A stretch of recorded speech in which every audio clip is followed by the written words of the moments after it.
সত্যিই তোমার হাতে জাদু আছে, কিন্তু তুমি এতদিনের জন্য বাপের বাড়ি চলে যাচ্ছ, আমি একা একা থাকবো কি করে? পাশের বাড়ির বৌদিকে ডেকে নেবে। তোমার খারাপ লাগবে না? না না, আমার কেন খারাপ লাগবে? দরকার হলে রাতেও থেকে যাবে, এতে আমি চিন্তামুক্ত থাকবো। এমনি কতদিনের জন্য যাচ্ছ তুমি? আমি পুরো 10 দিনের জন্য যাচ্ছি। কিন্তু এই, পাশের বাড়ির বৌদির এতে খারাপ লাগবে না? প্রতিবেশী তো প্রতিবেশীকে দেখবে।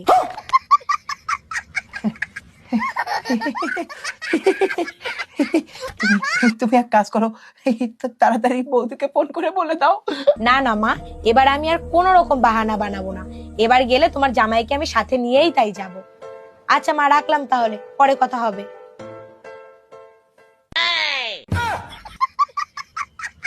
আমি আর বাপের বাড়ি যাচ্ছি না। আমি বাপের বাড়ি গেলে তুমি আমাকে ছাড়া থাকবে কি করে বলো?